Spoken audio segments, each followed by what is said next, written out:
पनवेलमध्ये मतदानाच्या दिवशी बोगस मतदानाच्या आरोपावरून मनसे आणि पोलिसांमध्ये वाद निर्माण झाल्याची घटना समोर आली आहे। मनसे अध्यक्ष योगेश चिले यांनी निवडणूक आयोगाच्या अधिकाऱ्यांवर गंभीर आरोप करत अनेक ठिकाणी बोगस मतदान, बोटाला शाई न लावणे आणि दुबार मतदानाचा प्रकार घडत असल्याचा दावा केलाय।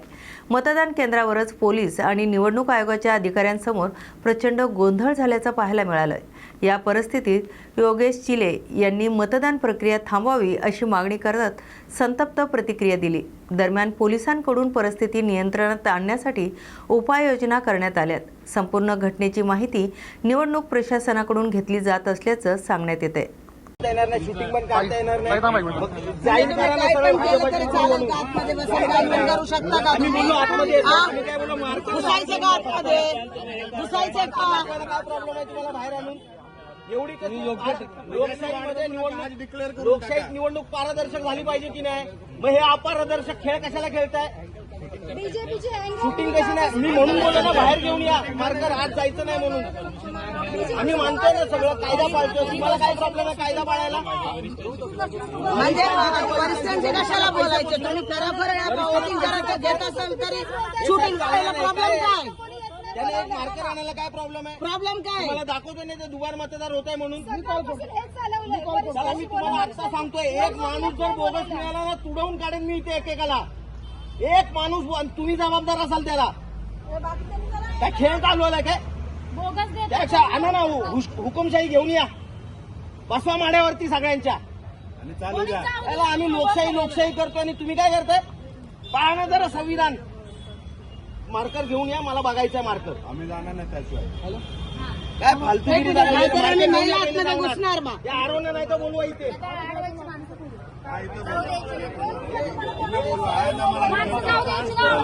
सांगतो तुम्हाला ट्रान्सपरंट राहा। मी घालेल ना दुसरे दाबू नका। हे काय काम करताय? मी आरो साहेबांना मी स्वतः बोलू।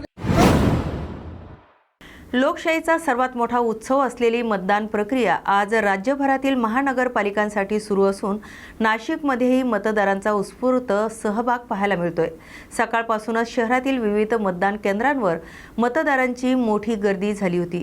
नाशिक महानगरपालिकेच्या प्रभाग क्रमांक 14 मधील नागझिरी, जुने नाशिक येथील शाळा क्रमांक 39 येथे मानवता किन्नर समाजाच्या अध्यक्ष सलमा गुरु नाईक यांच्या नेतृत्वाखाली तब्बल 140 तृतीयपंथी मतदारांनी मतदानाचा हक्क बजावलाय।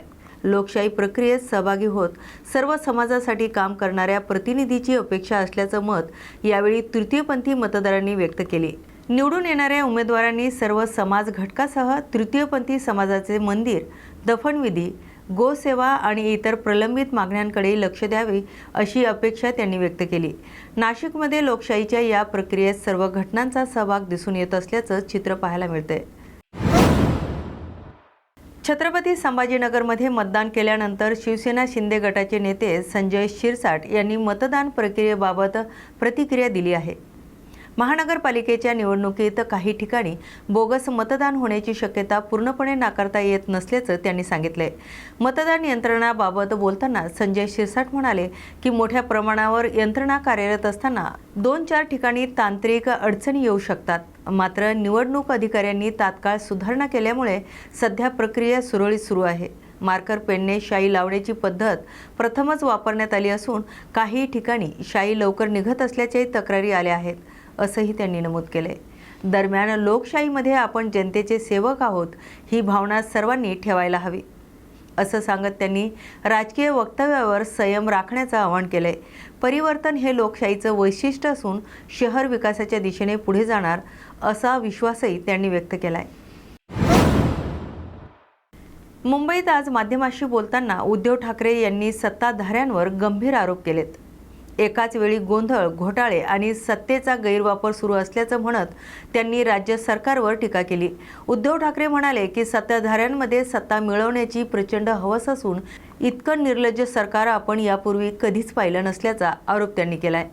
दरम्यान मतदारांना आवाहन करताना त्यांनी नागरिकांनी मोठ्या संख्येने मतदानासाठी बाहेर पडावं आणि जिथं आपलं नाव मतदार यादीत आहे तिथे जाऊन मतदानाचा हक्क बजवावा असं सांगितले. मतदानाच्या वेळी वापरल्या जाणाऱ्या शाईबाबत घोटाळे सुरू असल्याचा आरोप करीत पक्षाच्या चिन्हाचा वापर करून मतदान होत असेल तर ते लोकशाहीसाठी धोकादायक असल्याचं मत त्यांनी व्यक्त केले. या आरोपामुळे राज्यातील राजकीय वातावरण चांगलंच तापलंय. तो ये सब गड़बड़ी कर रहे हैं ये लोग, और इसलिए मैंने कहा कि ये जो चुनाव आयोग है या कमिश्नर है वो करते क्या है, किस चीज के लिए वो सैलरी लेते हैं. ईवीएम मशीन बहुत जगह पे लेट शुरू हुए हैं, चल नहीं रहे हैं, काम नहीं कर रहे हैं. नहीं, एक तो पुराने मशीन लगाए हैं उन्होंने, साथ ही साथ कल जैसे मैं राज और संजय जी साथ थे, वो और एक कुछ उन्होंने चीज लाई है पाड़ू. तो ये सब मतलब इतनी हवस है इन लोगों में सत्ता प्राप्त करने के लिए, ऐसी बेशर्म सरकार कभी देखी नहीं थी. नहीं, हमारा तो विरोध अब सारे लोग विरोध करेंगे. क्यों इसलिए करेंगे, आज का जो अनुभव है वो अगर देखें तो इसीलिए उनको वन नेशन वन इलेक्शन, मतलब हर पूरे नेशन में एक ही टाइम घोटाला करो, गड़बड़ करो और पूरे देश पर कब्जा करो. इसके बावजूद मैं सारे मतदाताओं को आह्वान मतलब विनती कर रहा हूँ, भारी संख्या में उतरकर जहाँ जहाँ आपका नाम है वहाँ जाकर आप मतदान अवश्य करिए. अभी इंक का घोटाला, मतलब इंक खरीदी करते वक्त भी घोटाला हुआ है क्या, तो वो भी देखना पड़ेगा. आपके माध्यम से मैंने देखा कि शायद कल्याण डोंबिवली या ठाणे में होगा, वहाँ भाजपा के प्रत्याशियों का नाम ही वहाँ सामने रख कर किया है. फिर अभी एक वीडियो प्राप्त हुआ है जिसमें उनके प्रदेशाध्यक्ष वो चौहान वो उनका सिंबल लगाकर मतदान कर रहे हैं. तो ये सब सरासर लोकशाही की हत्या हो रही है. ठाण्यातील मतदान प्रक्रियेबाबत शिवसेना शिंदे गटाचे नेते प्रताप सरनाईक यांनी प्रतिक्रिया दिली. ठाणेकरांमध्ये मतदानासाठी मोठा उत्साह पाहायला मिळतोय. लोकशाहीच्या या प्रक्रियेत नागरिक स्वतःला झोकून घेत असल्याचं त्यांनी सांगितलंय. सायंकाळी 5:30 पर्यंत 60% अधिक मतदान होईल असा अंदाजही त्यांनी व्यक्त केलाय. उपमुख्यमंत्री यांनी केलेल्या विकास कामांचा विचार करूनच ठाणेकर मतदान करतील असा विश्वास प्रताप सरनाईक यांनी व्यक्त केलाय. दरम्यान काही ठिकाणी शाही पुसली जात असल्याचेही तक्रारी समोर आल्याचं सांगत याबाबत निवडणूक आयोगाला माहिती देण्यात आली असून कठोर कार्यवाहीची गरज असल्याचेही त्यांनी नमूद केले. मतदानादरम्यान काही ठिकाणी तांत्रिक बिघाड असल्याचं मान्य करत मात्र आता सर्व प्रक्रिया सुरळीत सुरू असल्याचं त्यांनी स्पष्ट केले. संबंधित आयुक्तांना याबाबत योग्य कार्यवाहीचे निर्देश देण्यात आल्याचंही सरनाईक म्हणाले. विरोधकांकडून होत असलेले आरोप हे पराभवाची जाणीव झाल्यामुळे असल्याचा दावा त्यांनी केलाय.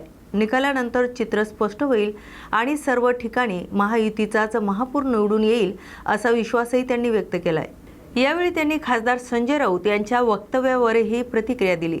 युवा सेनेत सक्रिय असलेल्या आपल्या मुलांच्या कामगिरीबद्दल अभिमान व्यक्त करीत परीक्षा सरनाईक मोठ्या मतांनी विजयी होतील असा दावा त्यांनी केलाय. जवळपास 25% मतदान झालेलं आहे. खूप चांगला उत्साह ठाणेकरांचा आहे आणि प्रामुख्यानं लोकशाहीच्या उत्सवामध्ये ठाणेकर अगदी स्वतःला झोकून दिलेलं आहे आणि खूप चांगलं मतदान होत आहे. माझ्या अंदाजानुसार 5:30 वाजेपर्यंत 60%हून अधिक मतदान होईल असा अंदाज आहे.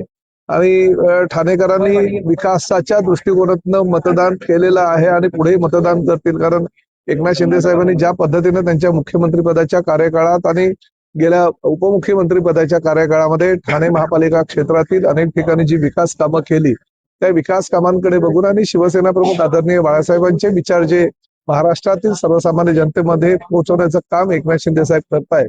आणि प्रामुख्यानं आमच्या विधानसभा मतदारसंघामध्ये ओळा मजेवडा विधानसभा मतदारसंघ हा अतिशय वेगळा मतदारसंघ असताना सुद्धा त्या ठिकाणी मोठ्या प्रमाणात निधी उपलब्ध करून दिले आणि त्याचं प्रतीक म्हणून जनता रस्त्यावर उतरलेली आहे आणि मतदानाला स्वतः जात आहेत. कुणाला काही रिक्षा टॅक्सीची काही गरज नाही, स्वतःहूनच मतदानाचं पवित्र कार्य जे आहे ते ह्या लोकशाहीच्या उत्सवामध्ये जनता करताय. त्यामुळे ठाणेकरांचे मी मनापासून आभार व्यक्त करतो. भिवंडी शहरातील नवी वस्ती परिसरातील प्रभाग क्रमांक 15 येथील मराठी शाळेत बूथ क्रमांक 17वर मतदानादरम्यान ईव्हीएम मशीन तब्बल 2 तास बंद पडल्याची घटना समोर आली आहे. ईव्हीएम मशीन बंद झाल्यामुळे काही काळ या मतदान केंद्रावर गोंधळाची परिस्थिती निर्माण झाली होती. बूथ अधिकाऱ्यांनी पर्यायी ईव्हीएम मशीन उपलब्ध करून दिल्यानंतरही सुमारे 2 तासांनी मतदान प्रक्रिया पुन्हा सुरळीत सुरू झाली. दरम्यान या कालावधीत मतदान केंद्रावर मोठी गर्दी निर्माण झाली होती. अनेक महिला आणि मतदार मतदानासाठी ताटकळत बसल्याचं चित्र पाहायला मिळालंय.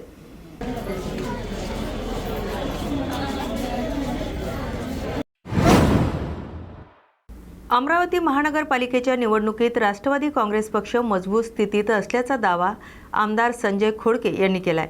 आमदार संजय खोडके, आमदार सुलभा खोडके आणि त्यांच्या मुलीने गाडगे नगर येथील प्रगती शाळेत प्रभाग क्रमांक 2 साठी मतदानाचा हक्क बजावला.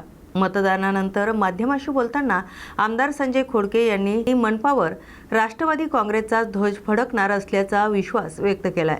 अजित पवार गटाचे सर्वाधिक उमेदवार निवडणुकीच्या रिंगणात असल्यामुळे महापौर पदही राष्ट्रवादीचंच असेल असा दावा त्यांनी केला आहे. दरम्यान मतदान केंद्रावर समर्थकांची मोठी गर्दी पाहायला मिळाली असून कायदा आणि सुव्यवस्था राखण्यासाठी कडक पोलीस बंदोबस्त तैनात करण्यात आलाय. अमरावतीत मतदारांचा उत्स्फूर्त सहभागही दिसून येतोय. अमरावती महानगरपालिकेची निवडणूक चालू झाली त्या दिवसापासून या ठिकाणी आम्ही राष्ट्रवादी काँग्रेस पक्षाच्या प्रचाराला सुरुवात केली होती.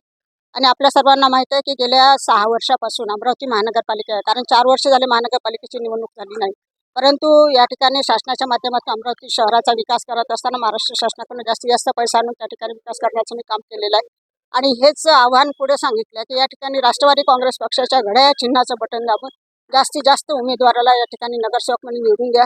आज आपल्याला माहिती आहे अमरावती शहरामध्ये फक्त एकमेव असा पक्ष आहे की त्या ठिकाणी राष्ट्रवादी काँग्रेस पक्ष आणि फक्त एक ठिकाणी आम्ही आघाडी घेतली आहे 2 मशालशी, आणि असे 87 उमेदवार आम्ही अमरावती महानगरपालिकेमध्ये उभे केले. 87 उमेदवार या ठिकाणी उभे आणि या ठिकाणी सर्वांना आवाहन केलं की राष्ट्रवादी काँग्रेस पक्षाच्या घड्याळ चिन्हाचं बटन दाबून आपण मतदान करावं, सर्वांनी मतदानाला जावं. आणि राष्ट्रवादी काँग्रेस पक्षाच्या घड्याळ म्हणजे विकास आणि फक्त विकास. म्हणून या ठिकाणी सर्व माझ्या मतदार बंधू भगिनींना विनंती आहे, येणाऱ्या आजच्या दिवशी आपण सर्वांनी मतदान घड्याळाचं बटन दाबा. निश्चितच विकास झाल्याशिवाय राहणार नाही आणि होणार. धन्यवाद. प्रत्येक व्यक्तीला, तो लहान असो मोठा असो, एक मतदान करण्याचा अधिकार दिलेला आहे. त्या जनतेने, सर्वांनी, मतदारांनी आपला हक्क बजावला पाहिजे असं मी आजच्या दिवशी आवाहन करतो. मोठा कौल आपल्या पक्षाकडे दिसून पडत आहे, कसं पाहता? सुरुवातीपासून आम्ही जो आमचा प्रचाराचा आणि सर्व नियोजनाचा वेग होता, आम्ही 85 उमेदवार उभे केले होते, 2 उभाटासोबत युती केली होती. आणि आज जे चित्र दिसते ते आम्ही चांगल्या पद्धतीचं आम्हाला यश मिळत सर्वात मोठा पक्ष म्हणून अमरावती महानगरपालिका राष्ट्रवादी काँग्रेस पक्ष राहील हे आम्हाला एकदम 100% विश्वास आहे. नेमकं महानगरपालिकेच्या वरती झेंडा कोणाचा आहे? 100% झेंडा NCPचाच राहील, कारण की सर्वात मोठा पक्ष म्हणून राष्ट्रवादी काँग्रेस पक्ष समोर येईल. भिवंडीमध्ये माजी केंद्रीय मंत्री कपिल पाटील यांनी मतदान प्रक्रियेबाबत प्रतिक्रिया दिली आहे. मतदान शांततेत पार पाडणं ही सर्वांची सामूहिक जबाबदारी असल्याचं त्यांनी सांगितलंय. कुठेही गोंधळ झाल्यास नागरिकांनी संयम ठेवून शांततेने मतदान करावं असं आवाहन कपिल पाटील यांनी केले. प्रचाराची वेळ संपलेली असल्यामुळे कोणत्याही पक्षाबाबत जाहीर आवाहन करता येत नसल्याचंही त्यांनी स्पष्ट केले. 6 आणि 1 नंबर प्रभागात भारतीय जनता पक्ष पहिल्यांदाच आपल्या चिन्हावर निवडणूक लढवत असल्यामुळे कार्यकर्त्यांमध्ये उत्साह असू शकतो, मात्र कोणताही अतिरेक योग्य नसल्याचंही त्यांनी नमूद केले. लोकशाही मार्गाने शांततेत मिळालेला विजयच खरा विजय असतो असंही कपिल पाटील यांनी यावेळी सांगितले. मला माहीत नाही, मी व्हिडिओ पाहिला नाही, मला माहिती नाही काय झालं नेमकं तिथे. पण लोकशाही पद्धतीने मतदान प्रक्रिया पार पाडावी, शांततेने मतदान प्रक्रिया व्हावी ही सगळ्यांचीच भावना असते. असं काही झालं असेल तर निश्चितपणाने ते दुर्दैवी आहे. मी तिथल्या जनतेलाही आवाहन करेन की शांततेने आपण मतदान करावं. आता प्रचाराची वेळ संपलेली आहे, त्यामुळे पक्षावर आपल्याला बोलता येत नाही, जाहीरपणाने आवाहन काही करता येत नाही. पण मी एवढंच सांगेन की 6 नंबर वार्ड आणि 1 नंबर वार्डामध्ये पहिल्यांदाच भारतीय जनता पार्टी ही आपल्या चिन्हावर लढत आहे. त्यामुळे कदाचित तिथल्या कार्यकर्त्यांमध्ये उत्साह असेल, पण तरीही उत्साह असला तरी भांडणं करून मतं मिळवणं हे उचित नाही. म्हणून मी माझ्या कार्यकर्त्यांनाही आवाहन करीन आणि समोरच्या उमेदवारांच्या कार्यकर्त्यांनाही आवाहन करेन की शांततेने मतदान करा. शेवटी लोकशाही पद्धतीनेच आपला विजय हा सुकर होतो. लोकशाही पद्धतीने विजय झालेला हा कधीही चांगला आहे. ठाण्यातील महाराष्ट्र विद्यालय येथे मतदानाचा हक्क बजावल्यानंतर आमदार जितेंद्र आव्हाड यांनी निवडणूक प्रक्रिया आणि प्रशासनावर गंभीर आरोप केलेत. लोकशाहीची अंतिम घटका महाराष्ट्रात मोजायला सुरुवात झाल्याचा दावा त्यांनी केलाय. मतदान केंद्राच्या 100 मीटर परिसरात बॅनर लावले असल्याचा आरोप त्यांनी केलाय. याबाबत ARO ऋषाली पाटील यांनी परवानगी दिल्याचं सांगितल्याचं आव्हाड म्हणाले. संविधानानुसार मतदान केंद्राच्या ठराविक परिसरात कोणतेही प्रचार साहित्य असू नये असंही त्यांनी नमूद केलंय. या प्रकारामुळे लोकशाही प्रक्रियेवर प्रश्नचिन्ह निर्माण झाल्याचं आव्हाड यांनी सांगितलंय. प्रशासकीय यंत्रणेवर प्रचंड दबाव असल्याचा आरोप करत निवडणूक आयोगाबाबत तीव्र नाराजी त्यांनी व्यक्त केली. EVM मशीन आणि एकूणच निवडणूक व्यवस्थेबाबतही त्यांनी टीका केली. मतदान टक्केवारी वाढणार नाही, लोकशाहीचं जिवंत चित्र दिसत नसल्याचा दावा करत दादागिरी, पैशाची वाटप आणि यंत्रणावरील दबावामुळे मतदार नाराज असल्याचं ते म्हणाले. निकालाबाबतीतही फारशी अपेक्षा नसल्याचं मत त्यांनी व्यक्त केलंय. या संपूर्ण प्रक्रियेबाबत निवडणूक आयोगाने गांभीर्याने दखल घ्यावी अशी मागणी त्यांनी यावेळी केली. लोकशाहीची म्हणजे अंतिम घटका महाराष्ट्रामध्ये मोजायला सुरुवात झाली आहे. सरळ म्हणजे पोलिंग बूथच्या केंद्रामध्ये बॅनर्स लावलेत आणि पत्रकारांना तिथल्या आरोनी, त्यांचं वृषाली पाटील नाव आहे, त्यांनी सांगितले आम्ही परमिशन दिली आहे. संविधानाने सांगितले की 100 मीटरच्या आत काहीच असतं कामा नाही. आणि वृषाली पाटील नावाच्या मॅडम जर तुम्हाला आतमध्ये लावू देत असतील बॅनर्स तर ते धक्कादायक आहे सगळं. एकंदरीतच प्रशासकीय यंत्रणेवरचा प्रचंड दबाव आणि निवडणूक आयोग हे म्हणजे मला शब्द नाहीत त्यांच्यासाठी वापरण्यासाठी. पण असं जर असेल तर ह्याच्या पुढच्या निवडणुका या सत्ताधाऱ्यांनीच घ्याव्यात आणि सत्ताधाऱ्यांनीच निवडणूक यंत्रणा लाभवाव्यात. म्हणजे जेणेकरून निवडणुकीचा आपल्याला खर्च पण आयोगाचा खर्च वगैरे काय करावा लागणार नाही. अनेक ठिकाणी ईव्हीएम मशीन बंद पडलेले आहेत. ईव्हीएम मशीनला करंट लागतोय, ईव्हीएम मशीन बंद आहेत, लोकांच्या रांगा आहेत, ईव्हीएम मशीन स्लो एक दीड तास. मी तुम्हाला तेच सांगतो ना की निवडणूक आयोग हे मस्करी झाली आहे. निवडणूक आयोगाने या देशाच्या राजकारणाचं, डॉक्टर बाबासाहेब आंबेडकरांच्या लोकशाहीचं वाटोळं करून टाकलं. 12:30 वाजेपर्यंत फक्त जिल्ह्यामध्ये 19% मतदान झालंय. कुठेतरी मतदारांची टक्केवारी वाढण्यात अपयशी पडता येत आहे.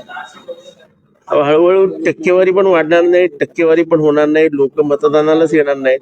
कारण का जिवंत लोकशाहीचं जी काही लक्षणं असतात ती दिसतच नाहीयेत. दादागिरी, पैशांचं खुलेआम वाटप, अधिकाऱ्यांचं सत्ताधाऱ्यांच्या बाजूला झुकणं, जणू काय आपण सत्ताधाऱ्यांचे नोकर आहोत अशा पद्धतीने अधिकाऱ्यांचं वागणं, पोलीस यंत्रणेवरती असलेला प्रचंड दबाव, बूथच्या आतमध्ये जाऊन दादागिरी करणं, हे सगळं चालू असेल तर लोकांना पण नाही आवडत.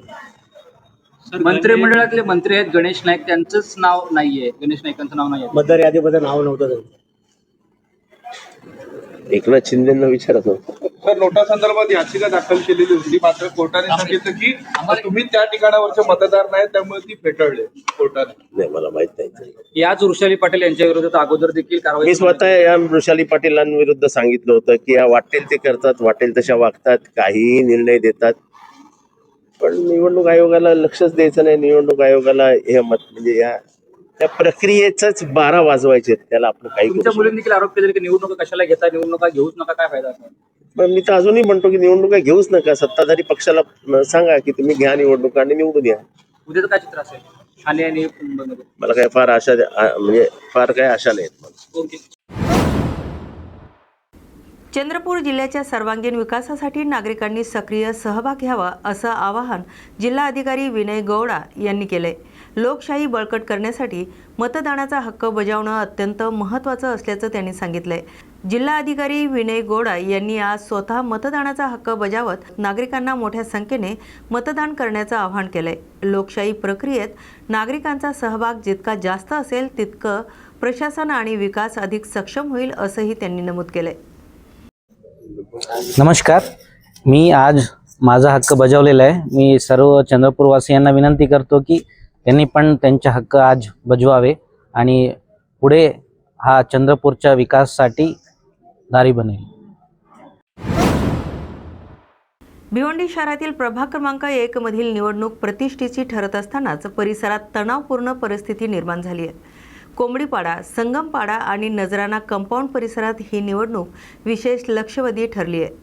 या प्रभागात माजी महापौर विलास पाटील, त्यांची पत्नी प्रतिभा पाटील आणि मुलगा मयुरेश हे निवडणूक रिंगणात असून भाजप आमदार महेश चौगुले यांनी आपला मुलगा मित चौगुले यांच्या नेतृत्वाखाली तगडं आव्हान उभं केलंय. दरम्यान कोंबडीपाडा येथील चौकात दोन्ही गटांचे समर्थक मोठ्या संख्येने एकत्र आल्याने तणावाची परिस्थिती निर्माण झाली. या घटनेची दखल घेत पोलीस उपायुक्त शशिकांत बोराटे यांनी पोलीस फौज फाट्यासह घटनास्थळी भेट देत गर्दी पांगवली.